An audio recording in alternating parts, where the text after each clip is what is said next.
Good morning, everybody. This is Dr. Mayorga. I hope that you're having a good day. Today, I am going to share information with you about how to deal with conflict. And we're also going to talk about conflict styles because, believe it or not, we have conflict styles, each one of us. And I may have to do probably a second video to discuss with you and share with you the different conflict styles and their definitions and some examples of um, what can occur when we use just a particular conflict style all the time. And so one of the things that we want to recognize that in life we're going to have conflict. There's no two ways about that. Conflict will arise in one way or the other. And so, but we're looking at conflict from an interpersonal relationship direction. That could mean your relationship with your significant others. It could be relationships with your colleagues at work, or it could be relationships with your family at home, or extended family, your family of origin, and it could be conflict in your social life with friends or acquaintances or things like that. But one thing about conflict is that we generally try to avoid it. Uh, or some people really gravitate toward conflict because they like conflict. Right? So but the general aspect about it is that when we know that there's conflict, we tend to avoid it. We want to reduce the conflict. We want to um, pretend it's not there. Uh, it makes us uncomfortable. Um, we don't want to deal with conflict because we're fearful of the outcome. There's discomfort in the idea that I have a disagreement with someone that I care about, because relationships, marriages, boyfriend, girlfriend, significant others, best friends. I think that we could just do our own research and find that conflict occurs from this tiny little entity to global. Right? And in fact, Carl Rogers, if you're familiar with Carl Rogers, who was a theorist in the counseling community toward the end of his life, that's really what he focused on in the global aspect. He did a lot of workshops. He went to talk in a lot of different countries about how to deal with conflict. Because one of the things that we need to recognize is that conflict is not a bad thing. It's an opportunity for growth if we look at it from that perspective. Okay? Let's look at some of the reasons that conflict generally does occur. Okay? We'll have conflict if we're experiencing anger. We're angry at somebody, we're angry at a situation, we're angry at an entity. And so not only are we having conflict if it's an interpersonal situation, I'm having conflict with someone else, but I'm also having conflict within myself. And I'm angry, and so I need this to come out. So I am going to instigate it. And I think we can relate to that. Maybe I've had a bad morning and I'm going to look for somebody that's just right for me to be able to do something, make a comment, create the conflict so that then I can have a way to release my anger. If we're experiencing frustration, we'll have conflict. Get up in the morning, and I use a lot of examples about the home because that's where I see a lot of examples. I really do not want to use examples out there in everyday living, um, because that's part of my opinion, or I try to stay with facts. But I may get frustrated when I get up in the morning and I see clothes scattered all over the place. If I have children, that frustration will create conflict within myself, which then has to have an outlet. So it'll create conflict with that person that I'm directing my frustration at. We'll have conflict if we are experiencing emotional pain or about a particular situation. Oh, one that I can think of is weddings and funerals. People are in emotional upheaval, and there will be conflict. And I've seen it at funerals where there'll be arguments and anger over the way the funeral is being run or the money that's being spent. And the same thing for a wedding or a party, so that there'll be some kind of conflict. Right? And one other reason for conflict can be if I'm experiencing a lot of fear and I don't have control of what's going on. And that will again elicit emotion and so create some sort of conflict. And the one of the ones that is really very prevalent is different personalities. I say left, this person says right. I say blue, they say red. I say up, they say down. Okay, so different personalities can create conflict. And I'm going to go back to what I said. Conflict is always considered uncomfortable for the majority of people. I remember I'm a conflict resolution mediator.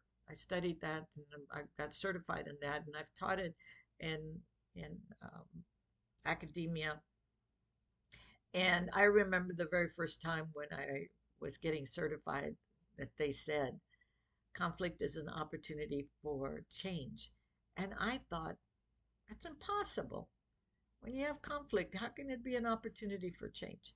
Now, many years later, I can agree that yes, if there's a conflict, then there's something there that needs to be dialogued about, that needs to be changed, that needs to be brought up and reviewed so that a change can occur, so it can create a more peaceful environment. In fact, there are circles, they're called peace circles.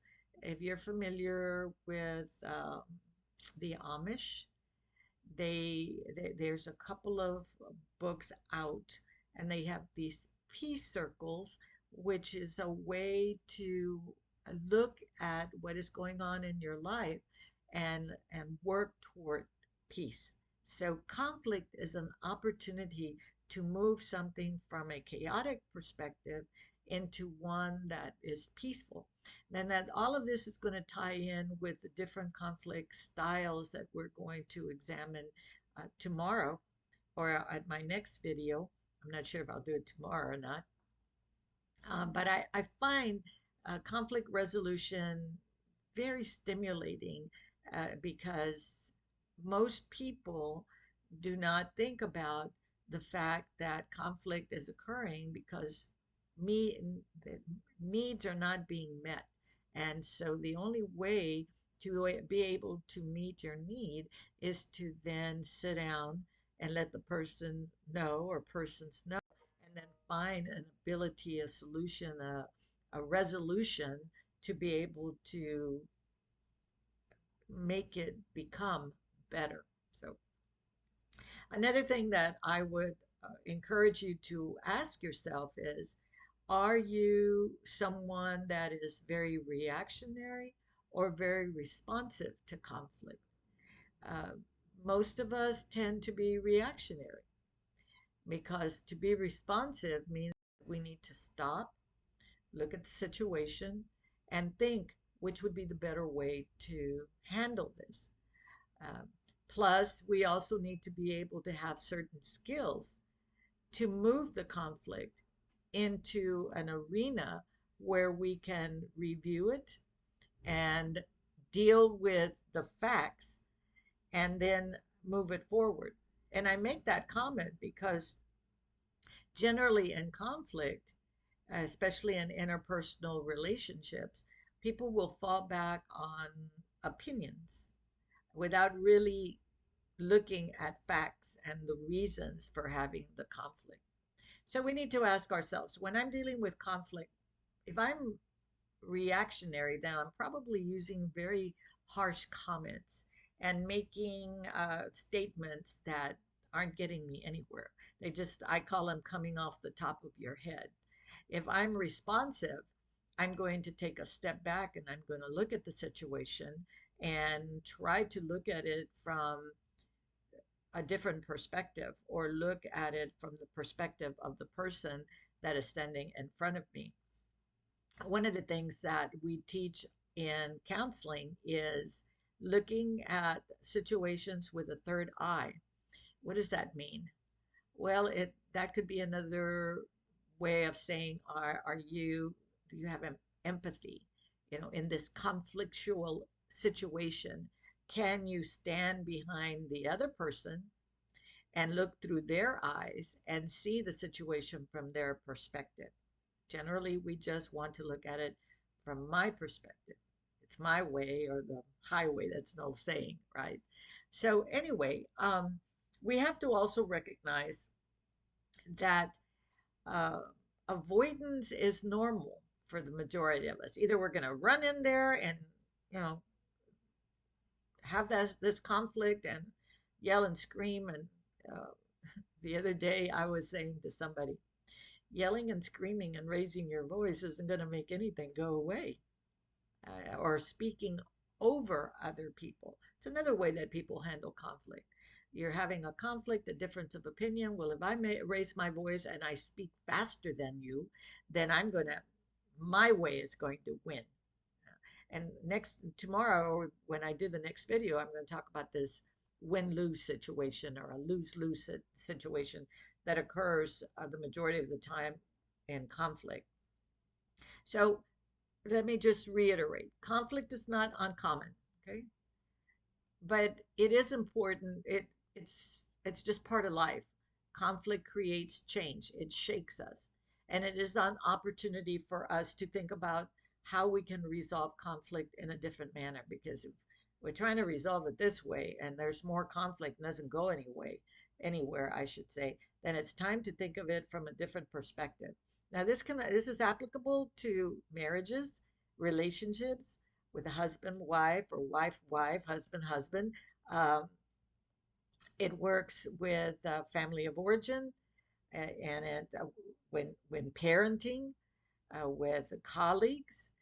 Uh, what makes it difficult is if you know about conflict resolution and you know how you could do different strategies to create a more peaceful resolution, and the other person does not. Okay, so how do you help them learn some of these strategies so that things could be better for both of you? Okay. So again, it's a great opportunity for change. And we do know that there's 5 different styles of conflict resolution, or how we can handle this, which I will be talking about at the next video. But here's a couple of things just to leave you with this thought pattern. Number one, don't sweep anything under the rug.